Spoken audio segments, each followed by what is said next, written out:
Good morning class ધોરણ 11 વિષય રસાયણ વિજ્ઞાન ચેપ્ટર 2 પરમાણુ બંધારણ છેલ્લા લેક્ચરની અંદર આપણે રસપ્રદ કોડ દ્વારા જે સોનાના વરખ ઉપરનો પ્રયોગ કે જેના દ્વારા જે પરમાણુ બંધારણ નક્કી કરવાનું હતું તે સમજ્યા। હવે આજે રુથર્ડ કોડ જે પ્રયોગ કરેલો છે તો રુથર્ડ કોડ દ્વારા રજૂ થયેલું જે પરમાણુનું બંધારણ હતું તે બંધારણમાં પણ ખામીઓ હતી। તો બે પ્રકારની ખામી કે જે રુથર્ડ કોડ પોતે સમજાવી શક્યો નહીં તેના વિશેની ચર્ચા કરી અને આજનો નવો ટોપિક આપણે જે પરમાણુનો બોહરનો નમૂનો છે તે ચાલુ કરશું। હવે તમને બધાને ખબર છે કે પરમાણુ બંધારણ જે છે તે બરાબર વચ્ચેના ભાગમાં પરમાણુ કેન્દ્ર છે અને આજુબાજુ કક્ષામાં ઇલેક્ટ્રોન ફરે છે। હવે આપણું જે પરમાણુ બંધારણ છે તે આપણા સૂર્યમંડળને મળતું આવે છે। પરમાણુ કેન્દ્ર જે જગ્યાએ છે ત્યાં વચ્ચેના ભાગમાં સૂર્ય પોતે રહેલો છે કે જેના ગુરુત્વાકર્ષણ બળ હેઠળ જુદા જુદા જે ગ્રહો છે તે સૂર્યની આજુબાજુ પરિભ્રમણ કરે છે। એવી રીતે પરમાણુની અંદર પરમાણુના કેન્દ્રમાં રહેલા પ્રોટોન ના આકર્ષણ બળના અસર હેઠળ જે ઇલેક્ટ્રોન છે તે પરમાણુ કેન્દ્રની આજુબાજુ ગતિ કરે છે। એટલે જો એક વસ્તુનો ધ્યાનમાં રાખો કે જો સૂર્ય અને પરમાણુનું બંધારણ સરખું હોય તો સૂર્ય દ્વારા લાગતું જે બળ છે ગુરુત્વાકર્ષણ બળ કે જેનો G m1 m2 r2 F બરાબર G m1 m2 r2 કે જ્યાં m1 સૂર્યનું પોતાનું બળ છે m2 બીજા કોઈ પદાર્થ ઉપર લાગતું સૂર્યનું બળ છે r2 તે બે વચ્ચેનું અંતર છે અને G છે તે ગુરુત્વાકર્ષણનો સાર્વત્રિક અચળાંક છે। આ જે સૂત્ર છે તે સૂર્ય દ્વારા કોઈ બીજા ગ્રહ પર લાગતું જે ગુરુત્વાકર્ષણ બળ છે તેનું મૂલ્ય સમજાવે છે। તો આ પ્રકારે એક બળ છે કે જે કે q1 q2 r2 પરમાણુની અંદર જે પ્રોટોન દ્વારા ઇલેક્ટ્રોન ઉપર આકર્ષણ બળ લાગે છે તે અહીંયા q1 અને q2 અનુક્રમે જુદા જુદા વીજભાર છે r2 તે બે વચ્ચેનું અંતર અને k છે તે અચળાંક છે સપ્રમાણતા અચળાંક છે। એટલે આ બંને સૂર્ય દ્વારા લાગતું ગુરુત્વાકર્ષણ બળ અને પ્રોટોન દ્વારા લાગતું જે આકર્ષણ બળ છે તે બંનેના મૂલ્ય જો સમાન થાય તો એક વસ્તુ આપણે કહી શકાય કે જેમ ગ્રહો પોતાની પરિભ્રમણ કક્ષામાં સૂર્યના ગુરુત્વાકર્ષણ બળ હેઠળ ગતિ કરે છે તેમ ઇલેક્ટ્રોન પણ પોતાની કક્ષામાં પ્રોટોનના આકર્ષણ બળની અસર હેઠળ ગતિ કરે છે। જ્યારે કોઈ પદાર્થ વર્તુળાકાર ગતિ કરતો હોય ત્યારે તે પદાર્થ ધ્યાનમાં રાખજો કોઈના આકર્ષણ બળની નીચે જ્યારે કોઈ પદાર્થ વર્તુળાકાર ગતિ કરે ત્યારે તે ગતિમાં પ્રવેગ ઉત્પન્ન થાય છે જેને પ્રવેગિત ગતિ કહેવામાં આવે છે। એક સમય એવો આવશે કે ઇલેક્ટ્રોન દ્વારા પ્રવેગિત ગતિ થવાને લીધે તે પોતે વિકિરણ ઉત્સર્જિત કરશે અને વિકિરણ ઉત્સર્જિત કરવાને લીધે તે ધીમે ધીમે તેનું જે કક્ષા છે તે સંકોચાતી જશે અને 10⁻⁻8 સેકન્ડમાં તે જે કક્ષા છે તે જે ઇલેક્ટ્રોન છે તે પરમાણુ કેન્દ્રની અંદર વિભાજિત થઈ જશે। પરંતુ આવું કંઈ બનતું નથી। ખ્યાલ આવ્યો? જેમ્સ મેક્સવેલ ના એક નિયમ પ્રમાણે એમ કહેવામાં આવે છે કે જેમ્સ મેક્સવેલના વિદ્યુત ચુંબકીય સિદ્ધાંત પ્રમાણે કોઈ ભારિત પણ જ્યારે પ્રવેગિત થાય છે ત્યારે તે વિદ્યુત ચુંબકીય વિકિરણ ઉત્સર્જિત કરે છે। તમને બધાને ખબર છે ઇલેક્ટ્રોન પોતે પણ છે અને પાછો પ્રવેગિત થાય એટલે જેમ્સ મેક્સવેલના જે વિદ્યુત ચુંબકીય સિદ્ધાંત પ્રમાણે કોઈ પણ જ્યારે વર્તુળાકાર પથમાં પ્રવેગિત થાય ત્યારે તે વિદ્યુત ચુંબકીય વિકિરણ ઉત્સર્જિત કરે। પરંતુ જે इलेक्ट्रॉन द्वारा विद्युत चुंबकीय विकिरण उत्सर्जित थवानी घटना, आ उपरांत धीमे धीमे तेना कक्षानी संकोचाવાની घटना, आ उपरांत ते पोते केंद्રની અંદર સમાઈ જાય, આ પ્રકારની કોઈ પણ ઘટના બનતી નથી. એટલે રુથર્ફોર્ડની જે પ્રથમ ખામી હતી તે ઇલેક્ટ્રોન પોતાની કક્ષામાં ફરે છે તે સમજાવી શક્યો નહીં. ખ્યાલ આવ્યો? એટલે કે ઇલેક્ટ્રોન વર્તુળાકાર કક્ષામાં ફરે પણ તે કઈ રીતે ફરે છે, કોના આકર્ષણ બળની અસર હેઠળ ફરે છે તે સમજાવી શક્યો નહીં. અત્યારે આપણને ખબર છે કે આ બધી વસ્તુ પોસિબલ છે. પ્રોટોનના આકર્ષણ બળની અસર ઇલેક્ટ્રોન પોતે વર્તુળાકાર કક્ષામાં ફરે છે, પણ એ વખતે ઇલેક્ટ્રોનનો જે પરિભ્રમણ કક્ષા હતી અથવા ઇલેક્ટ્રોનનો વર્તુળાકાર ગતિપથ હતો તેના વિશેની કોઈ પણ માહિતી રુથર્ફોર્ડ દ્વારા આપેલા નમૂનામાં હતી નહીં. તે પહેલી ખામી હતી. અને બીજી ખામી કે રુથર્ફોર્ડના નમૂનાની બીજી ચિંતાજનક ખામી એ હતી કે પરમાણુની ઇલેક્ટ્રોનીય રચના માટે કંઈક વિગત દર્શાવતો હતો કે કેન્દ્રની આસપાસ ઇલેક્ટ્રોન કઈ રીતે વહેંચાયેલા છે અને ઇલેક્ટ્રોનની જે ઊર્જા છે તે કેટલી છે. તો આ હતી તેની બીજી ખામી. એટલે આ બે ખામી હોવાને લીધે રુથર્ફોર્ડનો જે પરમાણુય નમૂનો છે તે સ્વીકારવામાં આવ્યો નહીં. બરાબર? રુથર્ફોર્ડ દ્વારા જે જુદા જુદા પ્રયોગો રુથર્ફોર્ડે સોનાના વરખ ઉપર જે પ્રયોગ કર્યો એના ઉપરથી ઈ તો નક્કી થઈ કે પરમાણુનું સમગ્ર દળ તેના કેન્દ્રમાં સંકેન્દ્રિત થયેલું હોય છે. આ ઉપરાંત પરમાણુનો મોટા ભાગનો જે વિસ્તાર છે ખાલી છે, પરંતુ ઇલેક્ટ્રોન વિશેની જે સમજ છે તે પોતે દર્શાવી શક્યો ન હોવાને લીધે રુથર્ફોર્ડના પરમાણુના નમૂનાને સ્વીકારવામાં આવેલો નથી. ત્યારબાદ આવે પરમાણુનો બોહરનો નમૂનો. હવે ઐતિહાસિક રીતે જોઈએ તો વિકિરણની પારસ્પરિક ક્રિયાને કારણે અણુના બંધારણ વિશે તે બહુ જ મોટી માહિતી પૂરી પાડે છે. બોહરના પરમાણુના નમૂનામાં બે બાબતો મુખ્ય ધ્યાનમાં લેવા જેવી છે કે પહેલી છે વિદ્યુત ચુંબકીય વિકિરણ દ્વૈત સ્વભાવ ધરાવે છે, કે જેનો અર્થ થાય કે વિકિરણ કણ તથા તરંગ બંને પ્રકારના ગુણધર્મો ધરાવે છે. વિદ્યુત ચુંબકીય વિકિરણ બે પ્રકારના સ્વભાવ ધરાવે.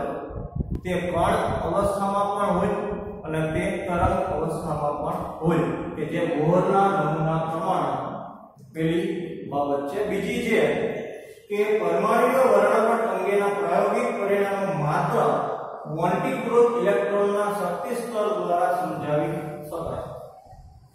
આ બાબત તમારા માટે નવી છે, પણ કોઈ પણ વિદ્યુત ચુંબકીય વિકિરણ ઉત્પન્ન કેવી રીતે થાય હું તમને શોર્ટમાં સમજાવું કે ધારો કે કોઈ પણ પરમાણુ છે,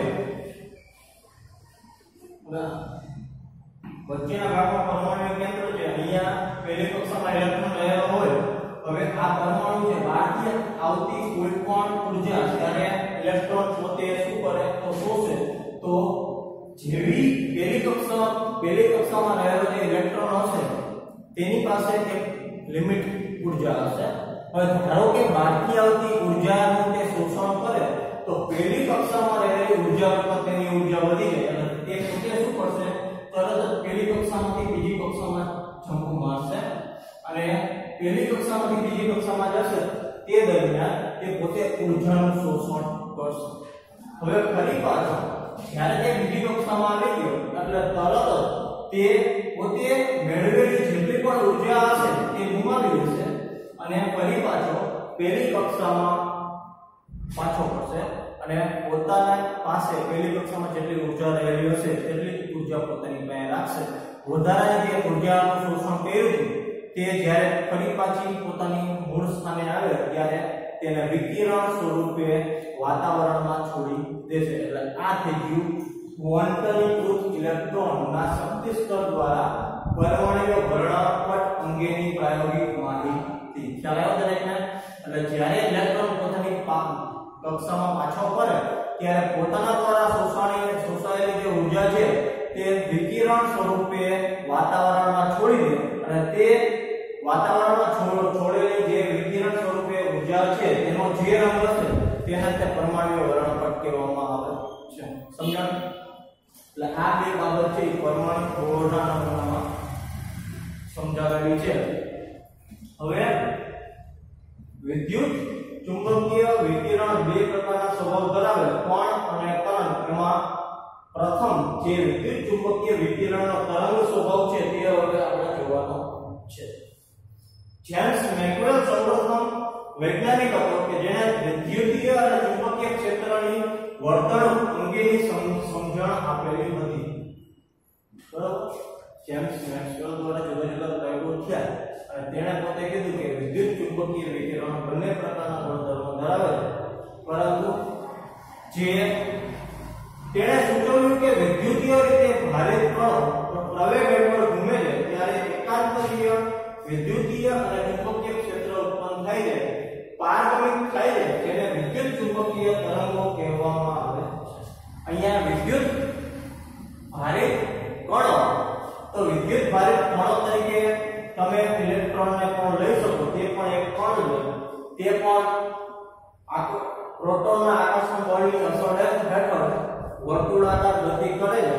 વર્તુળાકાર ગતિ કરે ત્યારે તેનામાં પ્રવેગ ઉત્પન્ન થાય, તે પ્રવેગિત ગતિ પણ કહેવાય. અને પ્રવેગિત ગતિ કરતો કોઈ પણ પદાર્થ પોતે વિકિરણ ઉત્સર્જિત શકે. એટલે વિદ્યુત ભારિત કણો જ્યારે પ્રવેગ હેઠળ ઘૂમે છે ત્યારે તેમનામાં વિદ્યુતીય અથવા તો ચુંબકીય જે ક્ષેત્ર છે તે એકાંતરીય બે સાથેને એક પછી એક ઉત્પન્ન થશે. અને આ જે ઉત્પન્ન થયેલી વિકિરણ છે તેને તે વિદ્યુત ચુંબકીય તરંગો કહેવામાં આવે છે. ચાલો, એટલે એના વિશેનો ખ્યાલ જેમ્સ પ્રકાશ વિકિરણનું સ્વરૂપ છે તે ઘણા સમયથી આપણે જાણીએ છીએ. તેનો સ્વભાવ અધિકારથી જાણીતો છે. પ્રકાશ છે તે કણોનો બનેલો છે તેવું સૌપ્રથમ ન્યૂટન દ્વારા ધારવામાં આવેલું હતું, પરંતુ જેમ જેમ પ્રયોગો થતા ગયા એમ પ્રકાશની જે તરંગ પ્રકૃતિ છે તે પણ સામે આવતી ગઈ. ત્યારે જેમ્સ ન્યૂટન દ્વારા સૌપ્રથમ પ્રકાશ છે પોતે કોણ સ્વભાવ ધરાવે છે તેવું તો માનવામાં આવેલું જ હતું, પરંતુ જેમ જેમ પ્રયોગો દ્વારા બીજા અનુમાનો સામે આવતા ગયા એમ પ્રકાશ પોતે તરંગ પ્રકૃતિ પણ ધરાવે છે તે સામે આવ્યું.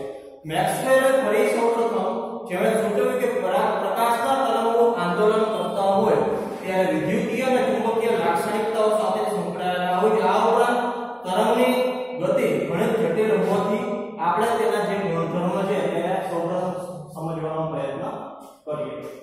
પ્રકાશનું કિરણ જ્યારે ગતિ કરતું હોય ત્યારે તે તરંગ સ્વરૂપે હોય ત્યારે તેની આજુબાજુ એકાંતરીય વિદ્યુતીય અને ચુંબકીય ક્ષેત્ર ઉત્પન્ન થાય.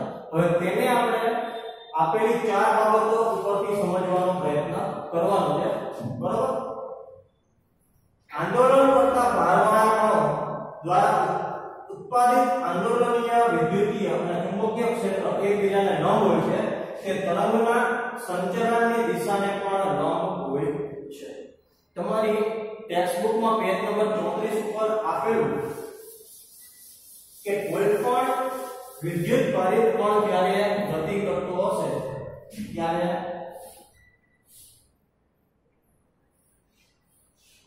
આજે વિદ્યુત ભારિત કણ ગતિ કરતો હોય ત્યારે આંદોલિત કણ ત્યારે તેની આજુબાજુ જે વિદ્યુતીય આ વસ્તુ છે તે વિદ્યુતીય ક્ષેત્ર ઉત્પન્ન થાય તે દર્શાવે છે કે જે ગતિ કરતા કણની લંબ હોય છે. હવે ચુંબકીય ક્ષેત્ર ઉત્પન્ન થાય તો તે પણ એકબીજા લંબ હોય તો એ કેવી રીતે આવી રીતે ગતિ કરતું હોય તો તેની ડાબી અને જમણી તરફ શૃંગ અને ઘટ સ્વરૂપે આંદોલિત ગતિ કરતા કણ તમને જોવા મળે. અહીંયા હું તમને આવી રીતે દર્શાવું તો આજે દર્શાવે છે તે ચુંબકીય ક્ષેત્ર દર્શાવે છે. જે તમારી ટેક્સ્ટબુકમાં પેજ નંબર 34 ઉપર આપેલી આકૃતિ છે કે કોઈ પણ વિદ્યુત ભારિત કણ જ્યારે આંદોલિત ગતિ કરતું હોય ત્યારે એકાંતરીય જે વિદ્યુતીય ક્ષેત્ર ઉત્પન્ન થાય તો તે ગતિ કરતા કણની એક પરસ્પર લંબ હોય અથવા તો ચુંબકીય ક્ષેત્ર ઉત્પન્ન થાય. જો વિદ્યુતીય ક્ષેત્ર આવી રીતે ઉત્પન્ન થતું હોય તો જે ચુંબકીય ક્ષેત્ર હશે તે ડાબી અને જમણી તરફ ઉત્પન્ન થશે. આ થઈ ગઈ તેની પહેલી બાબત.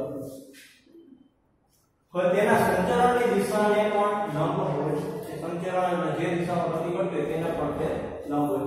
બીજું કે અવાજના અને પાણીના તરંગોની વિદ્યુત ચુંબકીય તરંગને માધ્યમની જરૂર પડતી નથી.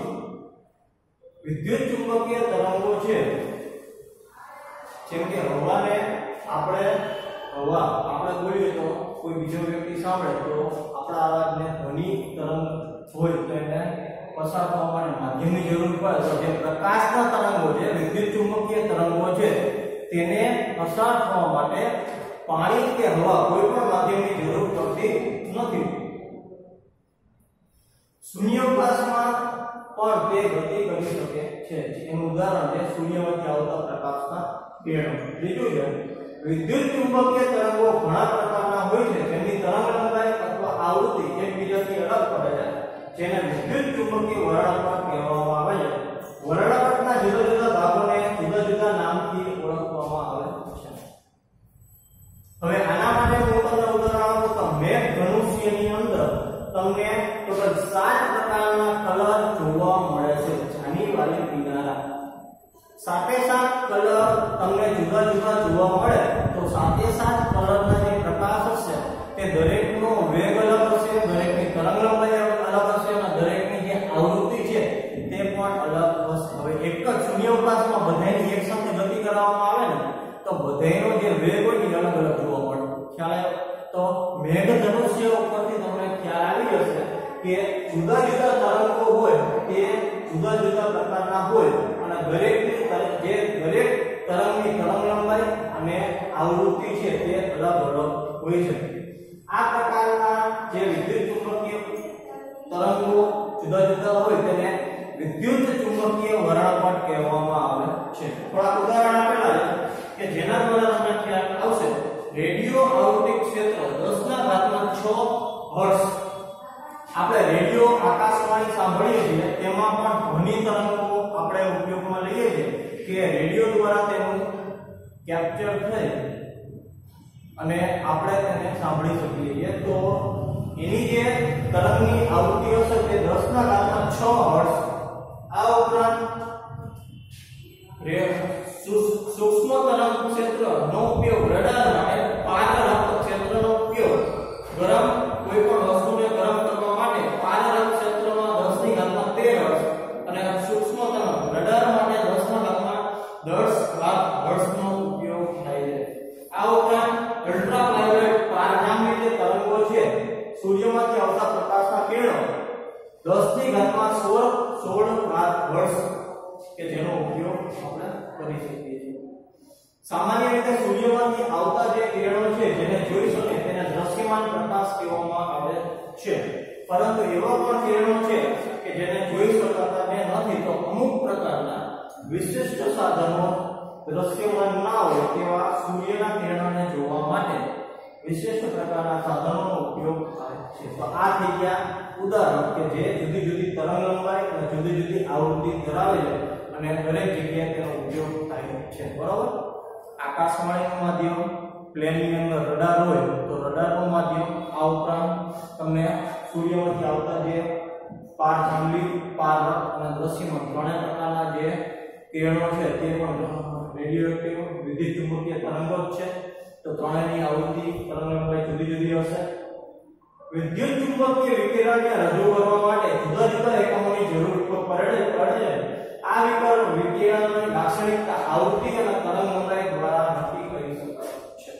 તો જુદી જુદી તરંગલંબાઈ અને જુદી જુદી આવૃત્તિ ધરાવતા જે વિદ્યુત ચુંબકીય તરંગો છે તેને રજૂ કરવા માટે પણ એકમની જરૂર પડે. જેમ કે આપણે અહીંયાથી વડેથી જામનગર જવું હોય તો જનરલી અંતર આપણે કિલોમીટરમાં દર્શાવીએ. તો એવી રીતે અહીંયા વિદ્યુત ચુંબકીય જે વિકિરણ છે એમાં ધ્યાન રાખો કે તરંગલંબાઈ છે તો તરંગલંબાઈનો જે તરંગલંબાઈ લંબાઈનો એકમ છે પરંતુ નાનો એકમ છે માટે તેને મીટરમાં દર્શાવવામાં આવે છે. એનો SI એકમ છે મીટર. આ ઉપરાંત આવૃત્તિનો SI એકમ હર્ટ્ઝ છે અથવા પ્રતિ સેકન્ડ. અને SI એકમ ખાસ યાદ રાખજો. શૂન્યાવકાશમાં બધા જ પ્રકારના જે વિદ્યુત ચુંબકીય વિકિરણો હોય છે, શૂન્યાવકાશની અંદર બધા જ પ્રકારના વિદ્યુત ચુંબકીય તરંગોનો જે